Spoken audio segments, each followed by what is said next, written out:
欢迎来到明星新闻 MKN Star News 频道，请订阅频道，所以大家不要错过当天最热门的新闻。我们今天的时事通讯包括以下内容：水漫金鹰遭全网群嘲，让迪丽热巴沦为笑柄的还有杨幂的添砖加瓦。樱桃仅用一个不屑的眼神，就让迪丽热巴被骂了整整4年。2018年的金鹰颁奖典礼上，樱桃带着鸡毛飞上天自信出席，哪怕当时和她同台竞争的还有袁泉、孙俪等一众资深戏，但和老朋友张译的这次默契合作，依旧让她对得奖充满了信心。然而令樱桃万万没想到的是，她不仅输了，输的方式还是最不体面的那一种，因为击败的她不是别人，而是带着评分仅3.3的漂亮的李慧珍出席的。迪丽热巴作为本届视后最冷门的人选，没有之一。热巴本人在听到获奖消息后也是一脸的惊讶，但即便她的演技再精湛，也抵不过台下一众老戏骨最真实的反应。当时闫妮被吓到瞠目结舌，王刚满脸的耐人寻味，身为竞争对手之一的樱桃更是露出了3分嘲讽、7分讥笑的神情。不过这也怨不得她表情管理失控，毕竟这部漂亮的李慧珍不仅是翻拍剧，还是被网友嘲到烂的注水剧。一部8.07分的佳作败给3.03分的片子，这哪怕是泥人都有了3分脾气，更何况是一向直言敢对的樱桃呢？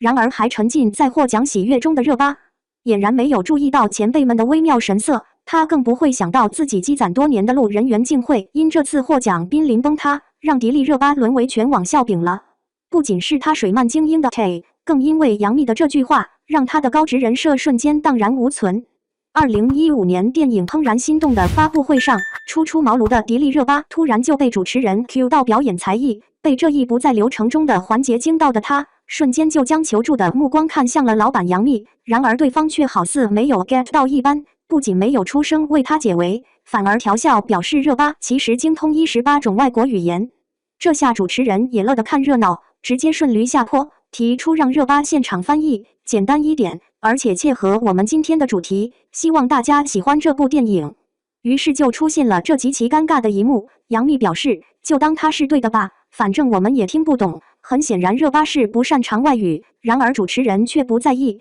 又继续要求他用日语和泰语再说一遍。看着热巴明显招架不住的神情，还是李易峰有些看不下去，主动站出来为他解围。而目睹热巴自乱阵脚的杨幂却在一旁乐开了花，毕竟当初对方靠人设上位，如今自然就要承受这暴露的苦果。然而即便被外界嘲到无语云噎，她也并非没有。迪丽热巴这狠狠一甩，给所有野心勃勃的女星上了生动一课。2019年北京国际电影节的开幕式上，热巴作为芭蕾表演嘉宾上场献舞，本身一切都非常完美，可谁知退幕时升降台却突然启动，脚底瞬间踩空的热巴猝然摔倒，瞬间在台上滑出了好几米远。这样的伤势不论是谁估计都难以承受，热巴却仅用1秒就迅速起身，还行云流水地退下了场。直至到了后台，热巴才感觉到痛苦，还捂脸不敢见人，自觉尴尬。要知道这起意外其实是源于工作人员失误，可热巴不仅没有加以责备，还用极强的临场应变完美救场。